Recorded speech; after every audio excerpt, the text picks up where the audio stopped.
Coming up, Apple Intelligence. Is it too late? You're listening to Double Time, your daily accessible technology show.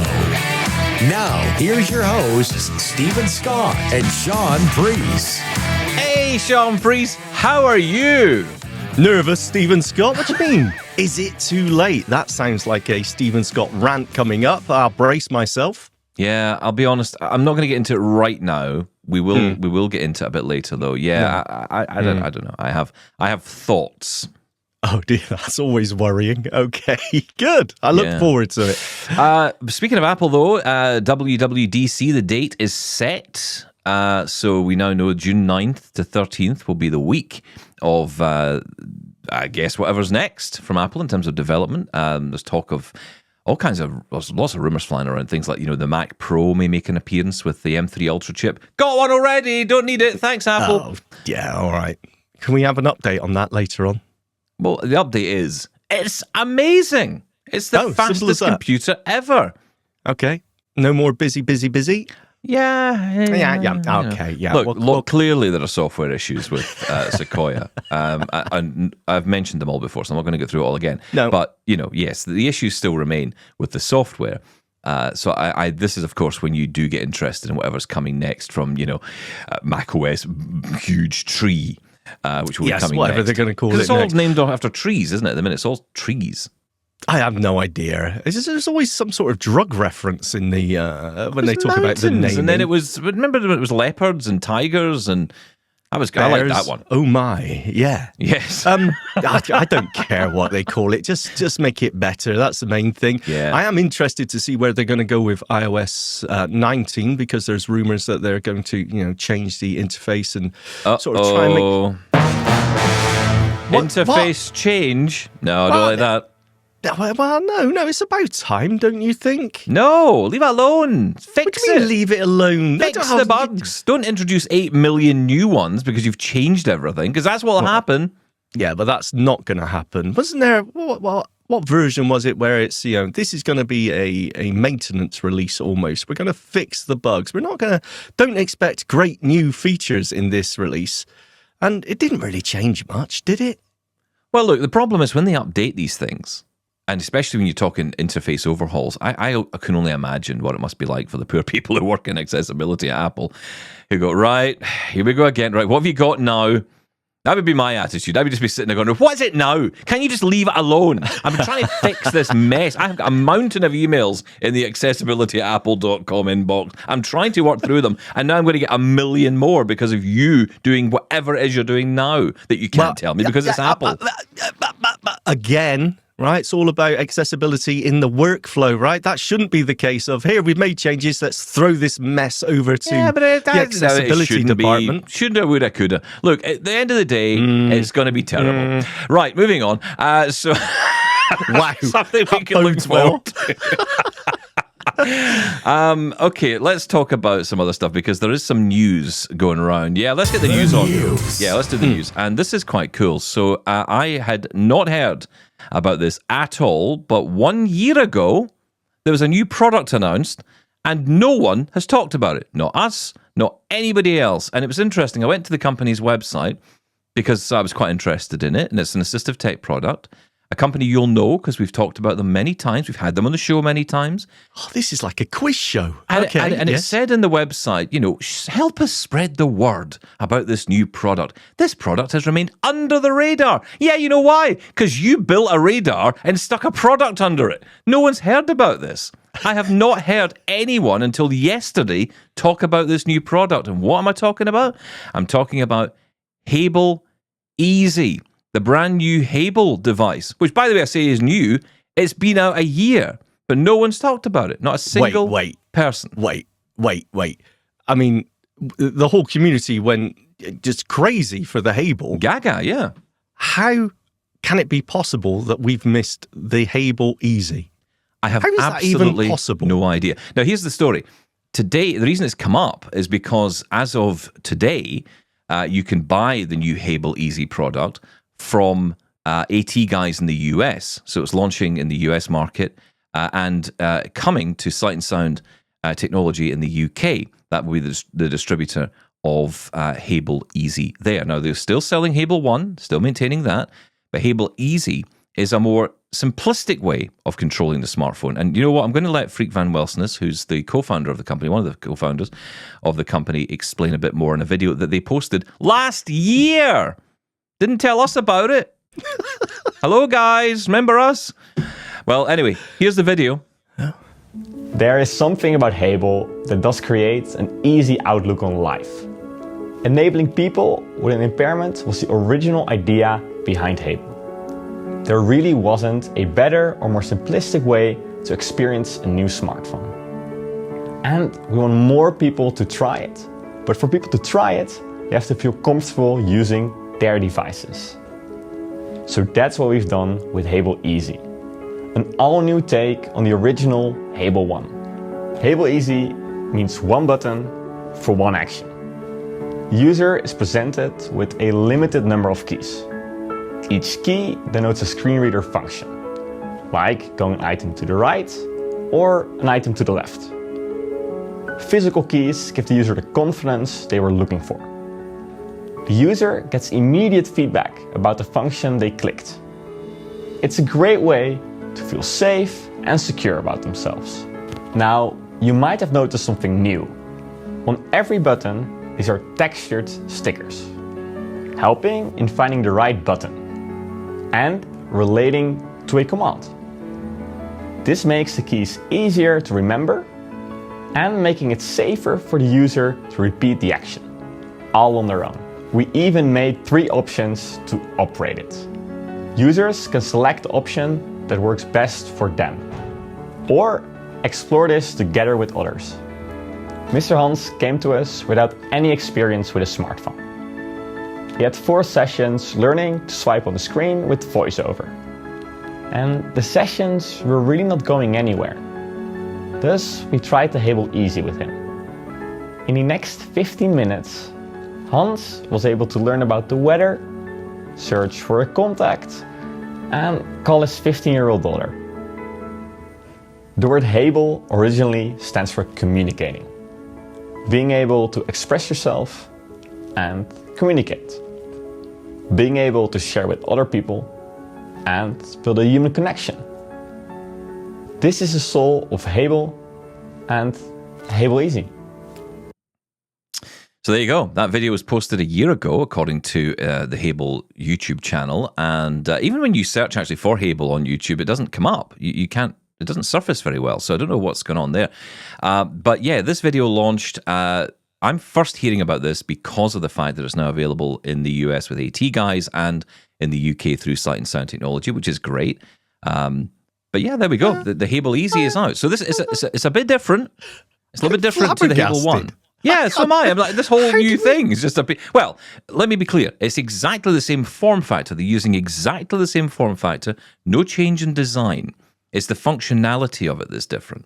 Oh, okay. Wait, this is what I wanted to clarify with you. So you're still using the 8 Braille style Perkins buttons? Yes. Ah, okay. Because this made it sound like it was almost like a remote control, like it was a different layout. I'm thinking, a Victor Reader Stream or, something like a T9 layout with specific functions on it. A remote control for your iPhone.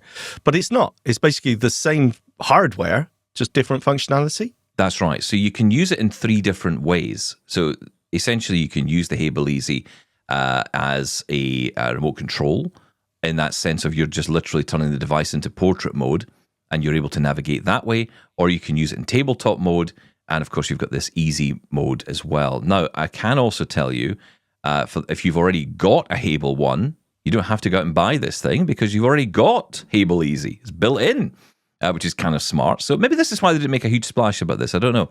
But this now it makes a lot more sense. This is basically a software update. It kind of is a software update, yeah, but it is also available in a standalone device as well. Now, interestingly, what they haven't made clear, and I have reached out to Freek, and I'm hoping he'll come on. I'm sure he will. But, they're a lovely team over there at Hable. But, guys, hello, we could have told people about this. But anyway, the point is that, you can buy the 2 flavors now. You can buy Hable One or you can buy Hable Easy. If you've got Hable One, you get Hable Easy. I don't know if you get Hable Easy, you can sort of upgrade it to Hable One. So it may be a little bit confusing for people, but no, it must be the same software. It's got to be. So if you're running the look, I don't know. So I'm talking off the top of my head here. It must be the same software running both. But for me, it seems like the physical difference would be, as he mentioned there, tactile markings on the buttons, maybe. So there is going to be some physical difference there.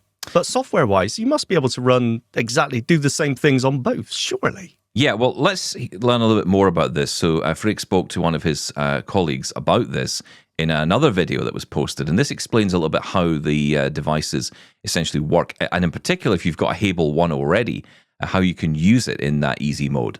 There are 3 different modes. The default one is the Hable One mode. You hold it in your hands with the USB port facing down. All your fingers are on the keys. Hable mode, where you can put it in front of you.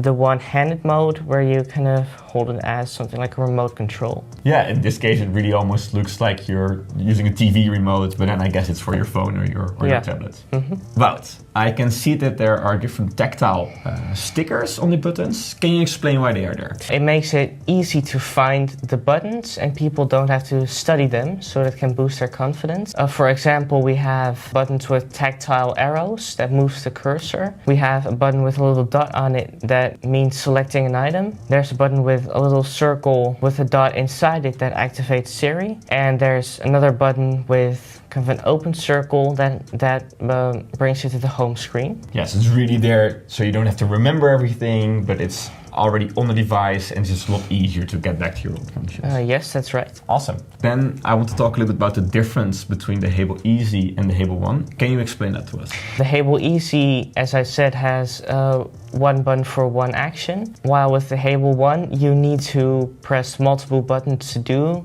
some things. And Hable One is more focused on typing instead of navigating. Can I assume that the Hable One is like an advanced version of the Hable Easy? Yes, you can say that. The Hable One is more for people who are using their smartphones a little bit longer. Hable Easy is really for newcomers.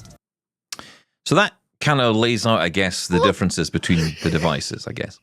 Can I just say, I'm even more confused now. We really need to speak to Freek here because are you sure they're physically the same? Because what he described there was, the Hable One has the buttons that we're used to, but the other one has buttons for specific functions. Yeah, so what makes it sound different? No, it is the same. So here's the thing. On the keypad itself, what you're getting are these adhesive stickers, which I'm guessing come built onto the Hable Easy.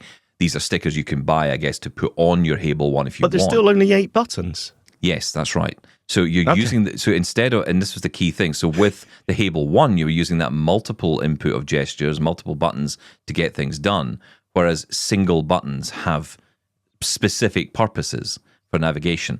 It seems to me this is really more about a navigation device for your smartphone. And they kind of sell it on the website, which I think is a really smart move, by the way, by Hable to do this. Opens it up and opens up the market, again, secures the future of the device for me, because at the end of the day, we always I talk about this a lot. These companies need to be getting to the biggest possible market, and they're aiming this at seniors and people who, like myself, someone who's got dexterity issues with my hand, with my tremor.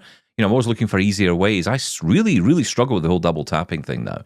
In fact, so much so I think we'll change the name of the show because, I can't double tap. Why? I'm not doing a show called Double Tap when I can't double tap. Ableist. Yeah, exactly. I'm ableist to myself.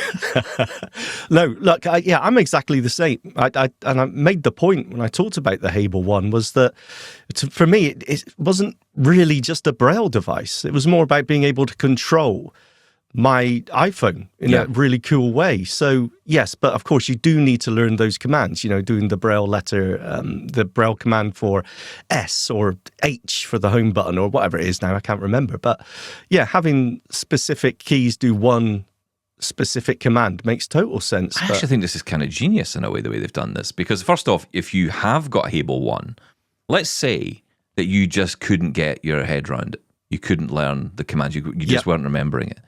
And now it's lying in a drawer. Now you can enable easy mode. You can bring it back to life. I mean, that's actually pretty smart when you think about it. They've kind of re-enabled this device for people who might have been struggling with it. Now, that could be some of the feedback. They haven't told us this. I'm just surmising. But Yes. this could be based on feedback from people saying, look, I'm just not getting to grips with this. And instead of saying, okay, well, we'll go and build something totally different, they've said, well, let's just re-engineer the internals of this device and actually just make some new software that people can, make available. And you can switch between modes, I'm assuming. That's not clear. I'm not clear on how you do that. I would have thought so, yeah. And it was interesting because I saw David Woodbridge post yesterday. Anyone know how to do this? Because I'd kind of like to switch the modes. And so that would be, it may be via, I would imagine, some kind of key press on the device itself. If you've got the Hable One, there's probably a command you would use to do that. Possibly through the app as well. That might be an option because you do have a companion app which will let you get the software update. Yes, but there is a mode for switching between iPhone, iOS, or Android. So it can do that. So I'm assuming there's an extra tap or whatever will take you to easy mode. So. I've got to say, I kind of like this. I like this in a lot of different ways because I think, for those who have maybe fallen away from their Hable One or feel they just couldn't get to grips, maybe struggled with the typing, it kind of makes it a little bit more accessible to you. Because for me, look, I'm going to be honest, I would probably use the Hable One in this easy mode more than I would use it in Hable One mode, if I'm honest. Well, I mean, if it's easy to switch between modes, you could do both, right? I mean, typing is really nice on there. Using it to enter text is really nice, especially if you're... Well, here's the thing for me, though, really right? good at your braille. And I kind of bring this from the physical perspective as well. Typing, again, is difficult, right? So, and it's becoming a little bit more challenging. So I'm using dictation a heck of a lot more than I've ever done. I mean, a combination of dictation and on the Mac these days, I use writing tools to check everything. And that's how I do it. I dictate and then I just use writing tools on the Mac, not on the iPhone so much. I mean, I kind of tend to... The way I do it on the iPhone is I have a keyboard connected. I have my little Logitech keys to go to, and that's connected to my iPhone. Or if I'm sitting at my desk, I'm connected to my MX keys. I just switch to the third input on it, which is actually connected to the iPhone. And I use that to type. And I find that okay. That's great for text messages or longer messages like on WhatsApp or Messenger or whatever it might be. Yeah, and I do it that way. In terms of navigation, I am struggling more. So I think it would be kind of cool to have something. So we haven't talked about this, and I wasn't going to bring it up today because I don't really want to start getting into it too much today. But I mean, since we're here, we may as well mention it. That I did buy before I went to CSUN, and probably the worst idea ever was to buy a brand new product before I went off to CSUN. And that was the Rivo 2 keyboard. Now, I know who'll be cheating that. Yes. Greg in Pennsylvania is going to be saying, finally, he's joined the club. Yes. I got to say, though, Greg, you've clearly got a much better mind than me. Not that I'm in any doubt that would be the case anyway, but I just cannot get my head around the Rivo keyboard. It feels to me like a whole other language has to be learned in order to use it. Now, I love the layout of it. I love the size of it. I love the functionality of it. I love making calls in it. I love being able to switch my audio from my iPhone to the Rivo keyboard. The Rivo 2 is the one I got. And I can then listen to voiceover via either the speaker built into it, or I can connect a 3.5mm headphone jack. And God, it's lovely. But the actual navigation, I am struggling with. And I feel, I've gone through the manual a couple of times. And I actually had a friend reach out and say to me, look, I've written a couple of cheat sheets on this. I can maybe give you some sort of insider info. And I'm like, this can't be this complicated, really. This is a very simple little keyboard. But again, it's learning all of these different commands. I mean, you're learning lots of different operating systems and screen readers.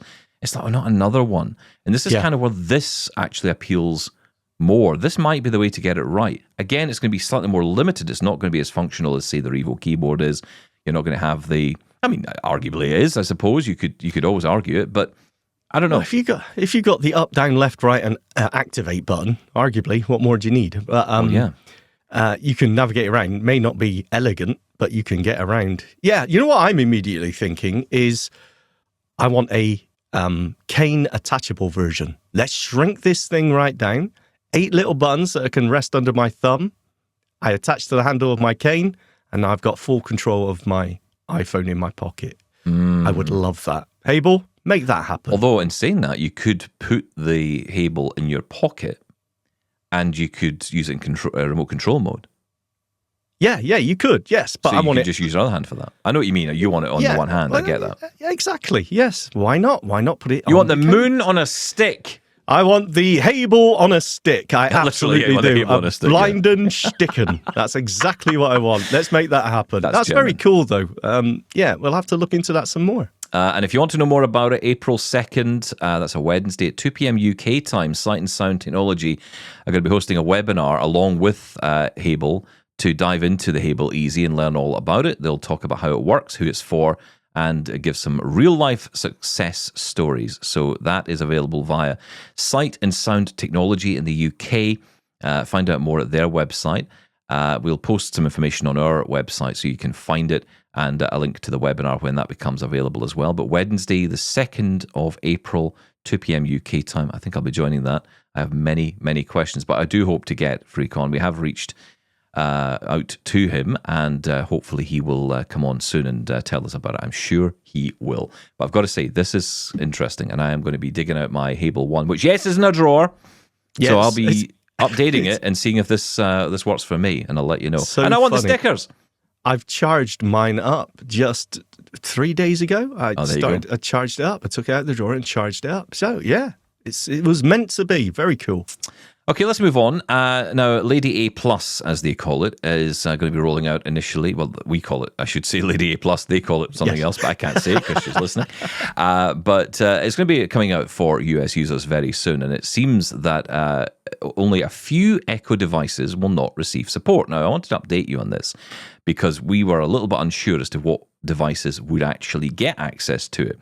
Would a device, for example, without a screen get access to it? Well, the answer to that is yes, they will. So devices without a screen will also get access to Lady A Plus when it rolls out. And it's going to be rolling out first in the US, either as a $19.95 subscription or as a free perk, if you like, of Amazon Prime, if you've subscribed to that.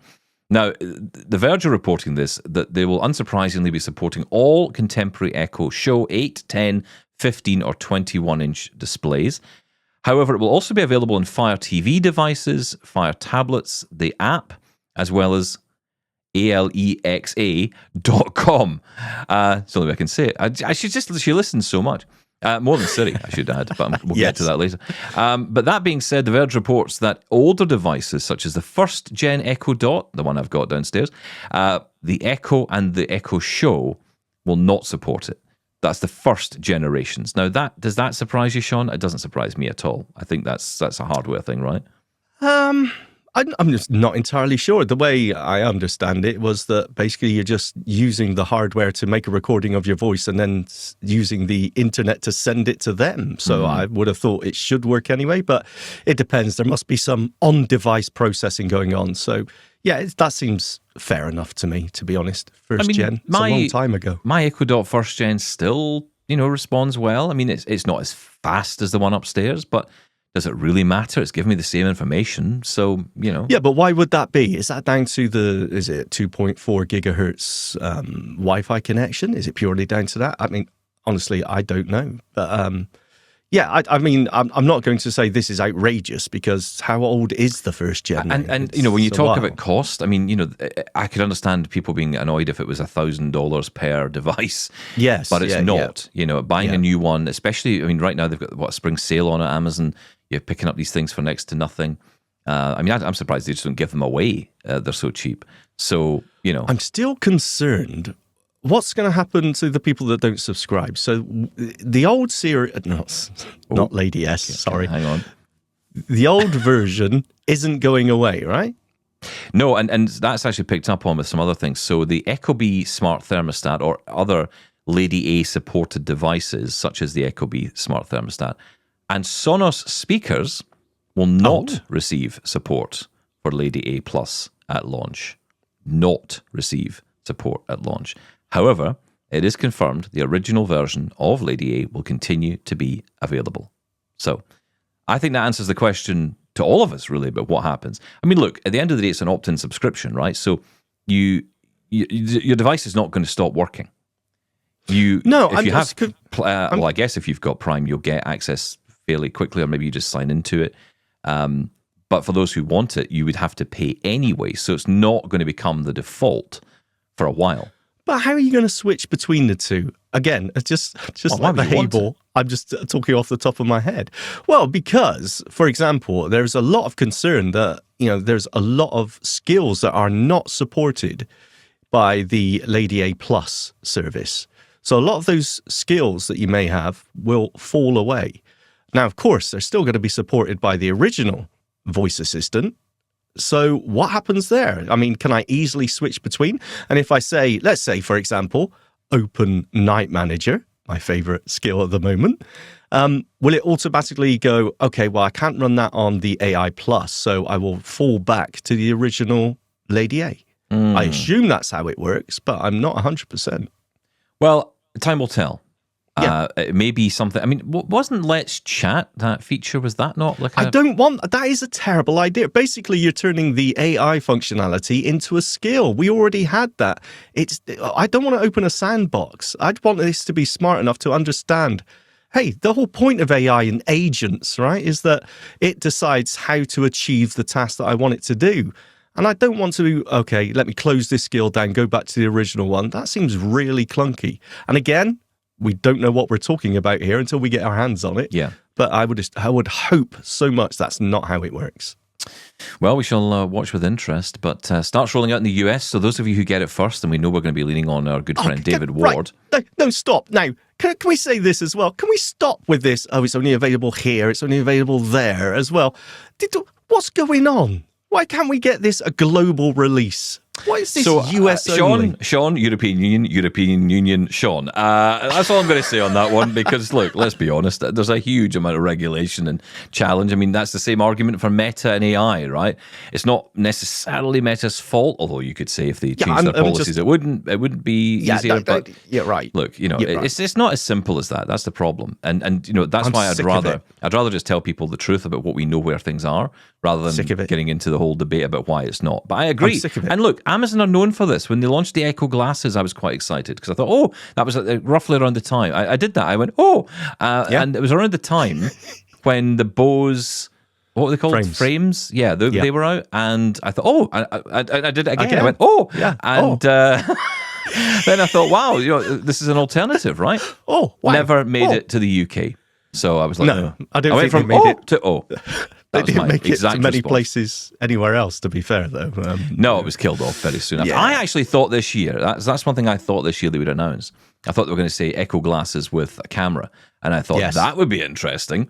Completely open. Cameras aren't the answer to... Did you see the news that there's a rumor that the next Apple Watch will get a camera? Oh, this is terrible. It's the worst idea. Do you remember years ago there was or was an accessory for your Apple Watch that you could put a camera on it? Am I making this up? I remember this in my mind. That sounds familiar, yes. But it wasn't an Apple thing, but it was like someone had developed like a wristband or something and it had a camera on it and you were supposed to be able to make FaceTime calls.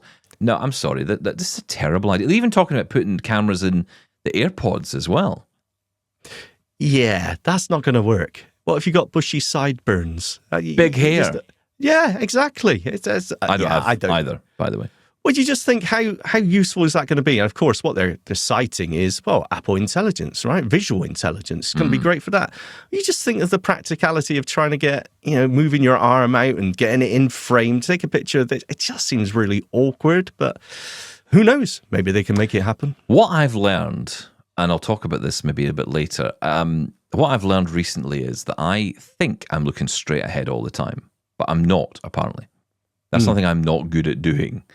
Yes. And whenever you use any of these devices that require you to look straight at something, and usually a lot of these low vision devices, if they're, I want to think about Orcam, My Eye Pro, that kind of thing, which requires you to look at a piece of paper. I think I am looking at this piece of paper. Yes. But my head is off to the side and it's just not getting the traction on it. That's something I think that assistive tech companies have to figure out because the answer is not always just on your head. It's like, that's not how it works. I think I am looking straight. So it's not going to, I've done that for 40 odd years. So, that's not going to change overnight. That's where something like the Metas are pretty good, but there are limitations to that. The field of view is very wide. Yes. So as long as you think you're facing the general direction, you're going to catch it. But of course, that makes it the reading text far more difficult because of the way the lenses are. So it's it's a balancing act. I want to mention this other story. OtterBox and presumably some other companies are now going to have to do this, pausing shipments to Quebec as they work to make sure the products comply with Quebec language regulations. Oh, poor Quebec. Stop saying Quebec. You're going to get emails. Camille's going to be in touch again. They get the short end of the stick every time. Well, I think this one they're bringing on themselves, but okay. The company is working to comply, so it will resume sending products directly to the province. Bill 96 in Quebec, lovely guy, has a new layer coming into effect on June the 1st of this year, which will mean that all sales and marketing in Quebec need to be supported by French sales and marketing as well. This bill, because of course it's a bilingual area, right? It's English and French. This bill first came into place in the summer of 2022 and included 3 staggered waves of changes to give retailers and companies enough time to adjust. They've known for 3 years. This third and final wave includes signs on storefronts and even more specifics related to product marketing, which is presumably what OtterBox has held up on. You can read more about it if you go to the Canadian Federation of Independent Businesses official website. If you're struggling to sleep at night, I highly recommend that website. Until then, you can still buy OtterBox products at carrier stores like Bell and Videotron, big box retailers like Walmart or Best Buy, or online through retailers like Amazon. So nothing really changes, I guess. But the point is that in Quebec, if you're buying directly from OtterBox, you're not going to get it. This will have an impact on other companies. I'll be interested to hear what our listeners in Quebec have got to say on that one. It's going to be transitional, right? This isn't going to be an ongoing thing, though, because, as it is brought into legislation, then companies will have to comply with it. So, yeah, it's only going to be a transitional thing, short-lived, I hope, and everything will be back to normal. Thanks, Shaun. That's the news. The news. God bless you, Quebec. Absolutely. I want to mention the Apple AirPods Max. I don't know how I feel about this. So, did you hear the story that they've now got lossless audio? And, I'm sure we talked about this before, but okay. Let me be clear on this. As of next month, they will have this through an 18.4 update. You will get the lossless audio, and they're saying like near zero latency playback via a cable. I might add, not via Bluetooth. I don't see anywhere it's saying that this is via the connection itself. Well, if it's a cable, I expect a zero latency anyway. Yeah, I know. That's not a selling point. Okay. But they're saying that via this cable, which is new, of course, and will probably cost $1 million, and it's a USB-C to 3.5mm audio cable.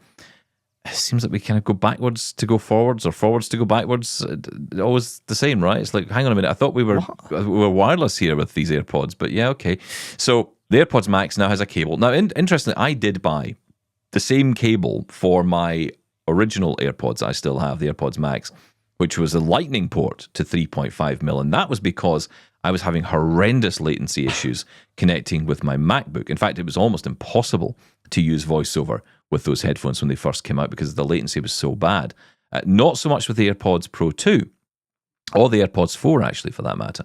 Pretty good, actually. I mean, there's a tiny, tiny bit of latency, but you would expect that. But it's certainly not as bad as using some of the other options that are out there. I don't know how I feel about this, right? I mean, so that you essentially would just have to buy the new ones with the USB-C. If you've got the ones I've got with the Lightning port, nothing changes. You're not going to get that update. It would appear. There's nothing written down about it anywhere. So if you've got the old version, then it doesn't look like you're going to get the update. But I thought, because of the nature of the headphones themselves, lossless audio was an option. And I'm guessing part of the challenge is doing it over Bluetooth. No, that's the whole point. They have lossless compression available on the Apple Store anyway through, wireless. So that should absolutely be possible. And as I said, I'm sure we talked about this coming as a feature ages ago. So I'm not entirely sure. Now, going through...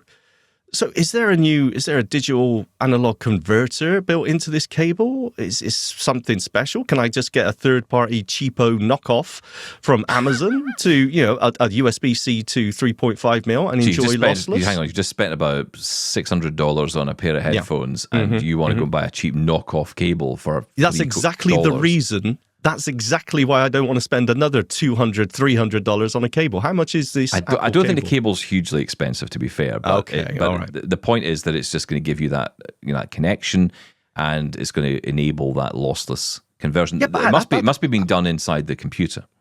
That's the point. Okay, you say computer. Well, I mean, you're not going to connect it to your phone, are you? Why not? Well, how many phones? Well, hang on. What iPhone still has a headphone port in it? No. Yeah, but this is a USB-C to 3.5 mil cable Exactly. we're talking about. Yeah, the Yes. USB-C goes into the headphones. The 3.5 mil goes into wherever you want to get the audio out of. I'm thinking totally the other way round. Okay, all right. Oh, I see. Oh, that's different. Okay. Yeah. So, computer really only is your option there, which I'm guessing has the ability to send that out. I don't know enough about it, but I just thought, I guess my question is, I mean, look, you got to spend the money on the new AirPods Max. Now, the update to the AirPods Max when it came out last year, right?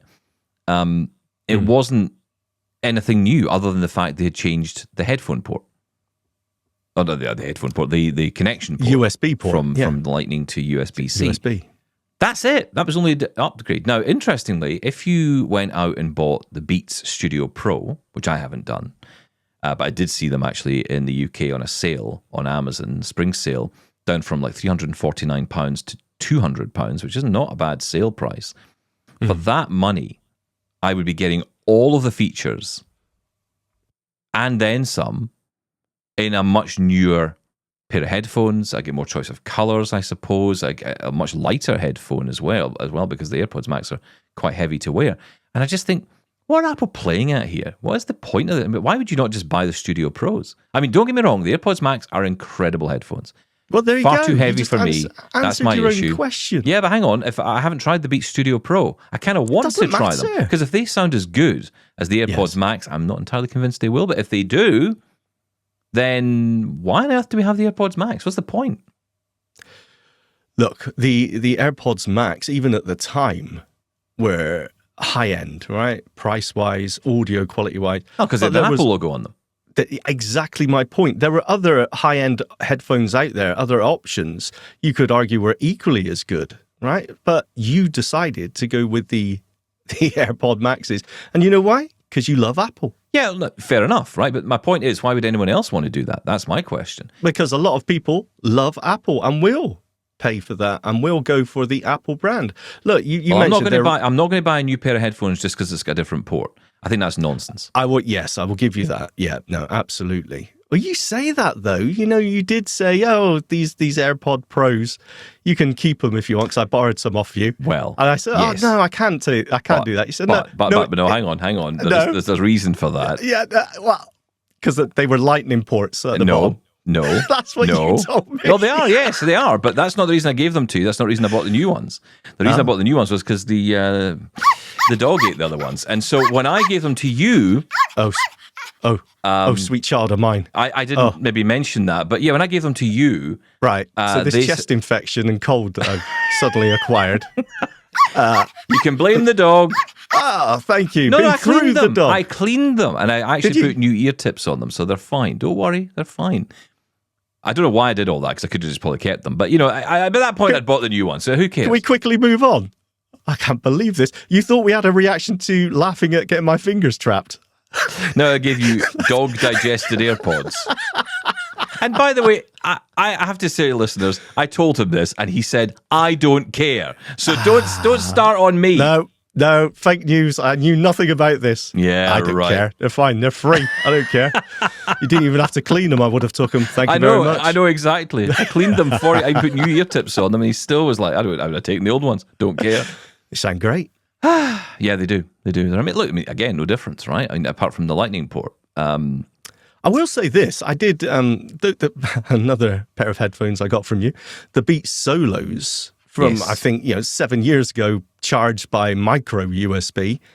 Wow. I used them just the other day. They're always sitting there on my headboard of my bed, actually. Oh. I just grab them when I'm doing an edit, some audio that I really want to pay attention to.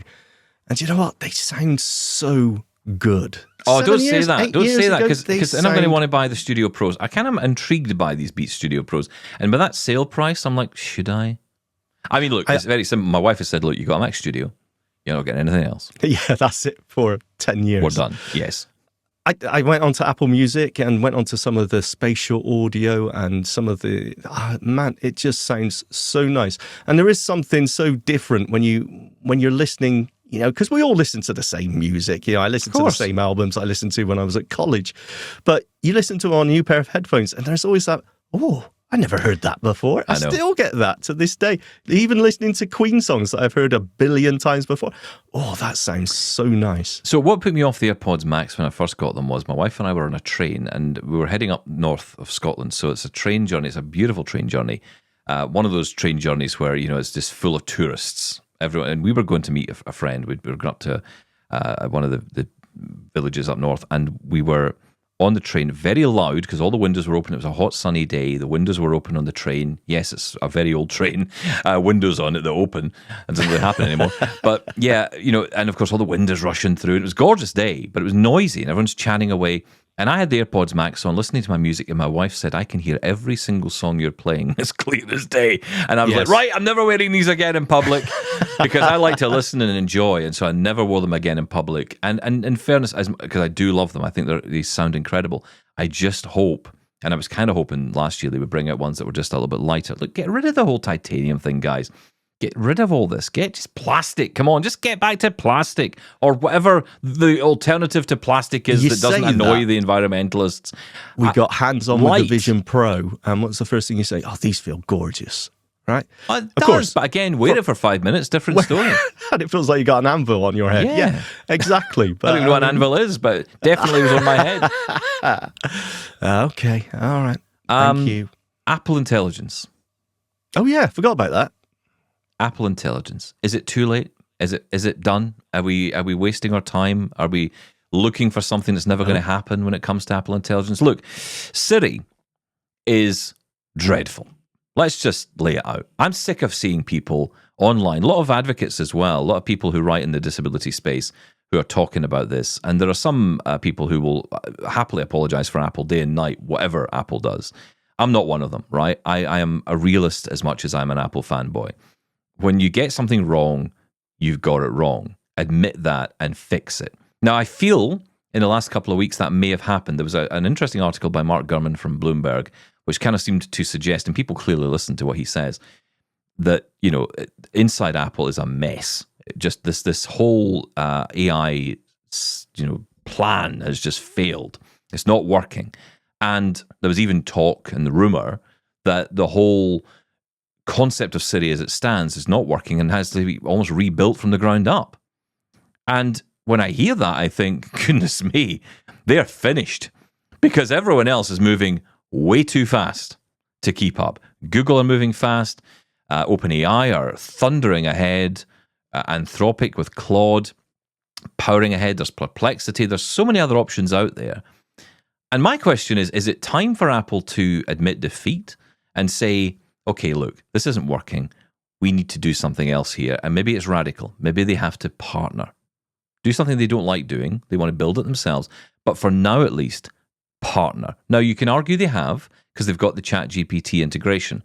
But I'm sorry, that's not the partnership I'm looking for. I'm looking to use ChatGPT or Gemini or whatever one it is as the sole focus. Not have this... It's like asking, you're going to a shop, right? You're going to a shop. Here we go. Stephen Scott analogy coming up. Get ready. So, you go to a store, and there's someone in the store who knows the answer to your question. Yes. But a silly person has come up instead. And you're trying to get through the silly person to get to the smart person. It's like, yeah, could I just speak to that guy over there? Because he knows the answer. No, you have to speak to me first, because I'm the person who can get the question to him. Yes. And it's like, can't I just ask him? Because he'll give me the answer in 2 seconds, whereas you have to take the question, decide whether or not it's a good question or not, reformulate that in your head and go and ask him the question and come back to me. And then in the end say, okay, I don't know the answer, so just ask him. That's essentially what Siri is doing right now with ChatGPT, and it will do the same with Gemini. Can we just bypass this? And can we just have the assistant of choice on my phone being Gemini, GPT, whatever the hell it is I want? Just give me that. That's what I think Apple has to do. And in the background, Absolutely go and rebuild Siri. Take all the time you need. Go and rebuild it. Make it the best it's ever been. Do what Apple does. But it's not working right now. And the problem is the industry's moving far too fast for Apple to slow down on this. That's my issue. And that's I'm sorry, didn't we have Siri being rebuilt from scratch a few years ago? Is this, I mean, it's never, if anything, it was better right at the beginning than it's ever been since. That's true, yeah. First couple of years of Siri was actually really good. Yeah. More capable. It's just, every time I use it now, it's almost 50-50 if it's going to do anything. The amount of times it does a Google search on open whatever app. Yeah. Yes, I've Google searched open BBC News or whatever it may. Absolutely ridiculous. Yeah, I totally agree with you. But, I mean, wow, there was quite a scattergun of opinion there, Stephen Scott. Let's take the first one. Is it too late? I don't think it's ever too late. I mean, if Apple took another 6 months and then released something that just blew our minds, or even, actually, let's be fair, was on a par with ChatGPT, Gemini, or all the others, I think we would be forgiven and say, yeah, this is great.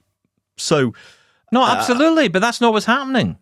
I know it's not what's happening, but is it too late? You say, I would say yes, of course. It's taken too long and it's starting to hurt Apple now. But is it too late? No, because we will always forgive them.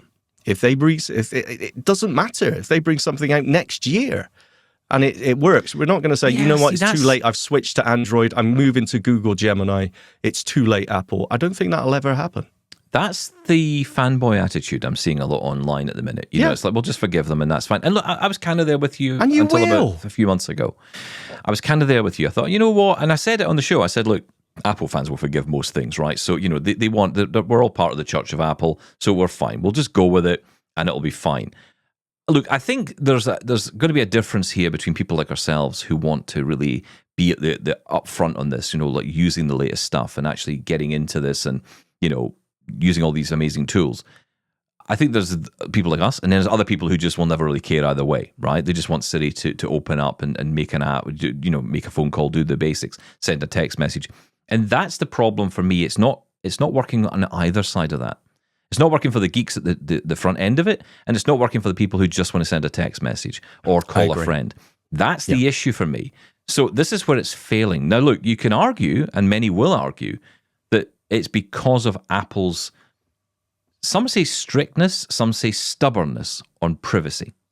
Yes, that's absolutely the case. They want to develop, they need to develop a large language model which encompasses all the same data that OpenAI has, but they want to do it ethically. And is that possible to do? Now, I think I would put to you, Shaun Priest, I don't think it is. And you know why I know? Because it hasn't happened. They haven't done it. Okay, so if the answer was, okay, we can give you the AI service, the voice assistant service that you want, that you've experienced on other platforms, but your privacy is out of the window and your ethics of the data set is out of the window, are you going to say, okay, yeah, give me it? I don't know. I honestly don't know. But I think that it seems to me what you're saying. Well, no, what I'm saying is that this is the only way. Well, I think the partnership is more about a temporary solution for me. That's a temporary solution until Apple kind of gets their ducks in a row and figures all this out. But I think when it comes to the what Siri is, I think that there's perhaps a more fundamental issue here which we need to discuss. Now, Apple kind of presented Siri and I say Siri, but Apple Intelligence, as the know-all of your device, right? So it knows all your data. I mean, look, it's got more data on me probably than any other company has because it has access to it, right? No, I say it has. The phone has access to it. Apple are very strict about keeping it all on device and using that information on your device, your text messages, your mail, your whatever. And it can surface information like, you know, what was that password for that account, you know, or what was that email address that someone told me about the other day, or where are we meeting for lunch? Those are the questions that I can ask it and it will know immediately because it's got the brain in there. But it can't do that yet. And I think if that's actually where it needs to excel at first, maybe we just don't look to Siri to be that external engager. Maybe we have to look at a partner Maybe that's exactly where they're going. Maybe that's where they want to do. I mean, I don't think they know what they want to do at the moment because it's such a mess. Well, but we were all have, surprised with the ChatGPT integration, Yeah. weren't we, when they announced that? And arguably, the way they do it, it doesn't seem great, as you mentioned with your great analogy. It's the integrations, though, right? So, like I use it on the Mac. So I asked a question the other day, and I was thinking, what can I ask this that Siri won't know? Oh, wait, what time is it? There we go. We'll try that one. I didn't ask it that, but I asked it some question about some, what's the square root of, I don't know, pi or something, or, what's the tallest building in the world? Whatever it was, I asked it. And it did. It immediately went to ChatGPT for the answer. And I thought, God, you know nothing. And then, of course, you've got the integration model. The way it builds into the Mac is it kind of lives inside the notification area. Now, it's all accessible, which is always good, but there's not a lot you can do with it. So I end up thinking, well, I can't upload a file here. At least I don't think I can. There doesn't seem to be a way to do it. So I'm like, right, okay, how do I get information into this thing? Do you know what? I'll just open up the ChatGPT website. Why bother? Absolutely. And there was a recent update with iOS where you could sign into ChatGPT. Was that right? Yes, you can sign into your account. So at least you can use the account, and it will also save and archive your chats inside ChatGPT. But then I think to myself, why don't I just go to the website then? The website's arguably more accessible because I've got more functionality in there. So why would I just not go there? And can I also say that all the latest updates to ChatGPT, to Copilot, to Gemini on the iPhone, they all add action button functionality. Yeah. So it's so easy to do. You don't even have to go into shortcuts anymore. You just go into settings, action button, go to select shortcuts. And then once you choose the shortcut you want, it's just a long list. And all the apps that support it are there. You used to have to go off and create one. You don't have to do that anymore. Hey, start a live chat with Gemini or Copilot. Copilot is my current one. And you just hold down the action button for a second and bang, you're in there having a chat. And it's perfect. It's absolutely fantastic. Of course, the trouble is you can't make a phone call, hey, call so-and-so using that. You got to go back to Siri, which, as we say, even on those very basic device commands, seems to be failing. You may have a point there. I would have said at one point, partnership, no way, Apple don't do that. But of course, Apple use Google for their searches, right? There is a partnership there. So why would it seem strange that they don't partner up and use Gemini, maybe? And again, just because I know I'll get emails about this, people saying, no, you're misunderstanding here. They do have partnerships. Yes, they do. They have the partnership with ChatGPT. There's talk of them bringing in Google Gemini support into this as well. So you can use Google Gemini in your searches, when it asks you, how do you want to do this? But again, I think it's just the integration part that kind of bothers me. I like what they're doing. I like the idea of what they were doing. Let's put it that way. The integration or the implementation of it, I'm not so sure about. I remember at the time, I think it was Greg from Pennsylvania who said, well, why are you so happy about the AI announcement? We haven't even seen it yet. And the point that when it was announced, I thought the concept was great. Hey, we'll handle, these things that we want to keep private on our own Apple servers, and we can handle that. Anything else we can farm out to ChatGPT. The concept is actually good. The infrastructure sounds good. But the trouble is, they just can't seem to implement it. It doesn't seem to work, at least yet.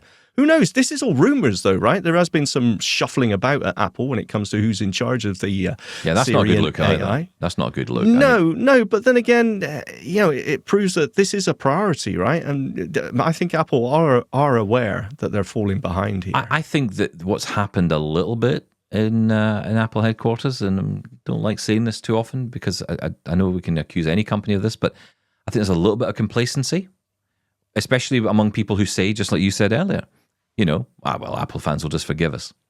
Yeah. And I worry that's becoming a little bit of a trend of, well, okay, they'll just wait and we'll get it sorted. I even hear some of the interviews that come out from people, from company bosses, and I think, really? I mean, you're just going to kind of let this, we'll figure it out and, we'll get it sorted. No, guys, come on. All it takes is for OpenAI to come along with a new device which can do all of this and do it perfectly. And Apple's got a problem. And I think this is the thing that's looming over Apple right now. I mean, everyone thinks Apple can't be knocked off the top spot. Look, it absolutely can. It was before. Yes, it can happen. Absolutely. BlackBerry. Yes. Absolutely. And it can happen to Apple as well. I think the reason I'm concerned is because, as you know, as I know, as we all know, Apple has accessibility at its heart. We can all complain about bugs and issues and all the rest, but Apple has accessibility built in at its heart. We know we can pick up these products and use them. I know other products are accessible too. But I'm not going to make a jump to Google's Pixel phone yet. I worry that I maybe have to one day, but it wouldn't be a choice I would make. But at the end of the day, if the functionality on one is clearly better than the other, I can't overlook that. No, And that's absolutely. a concern. So basically I'm saying, come on, get it sorted, guys. Come on. And if Siri just has to be the on-device smart thing, fine. I'm okay with that. If that's what Siri becomes. But at the moment, it's failing. Yeah, it's That's failing the on first both issue. sides. Yeah, absolutely. Listen, we're almost out of time. Didn't we have time to talk about Microsoft, Google launching reasoning models? I mean, look, I don't even know what that means, but apparently it means it thinks, it kind of just goes, and then answers you, I think. Is that There's right? There's There you a go, tick summed up. box. There's a tick box that says, take longer to think about this. And it takes an extra 30 seconds before it answers you. I think my wife's been looking for that tick box for me for a very, very long time. Yet to be found. Listen, that is it for today. Thank you so much, as always, for getting in touch and sharing your feedback. We'll get into more of that tomorrow. Great conversation coming up as well soon with the CNIB CEO, now in post for 8 months. Angela Bonfanti joins us to talk about her thoughts on technology, Braille, talking about employment opportunities for blind people and what she wants to do with her organization. Now, she is, in fact, the first female CEO of the company, or the charity, I should say, the CNIB. So we're going to talk to Angela on tomorrow's show. We'll get that interview on tomorrow, and we'll catch you then. Thank you, Shaun. Thank you. Bye-bye.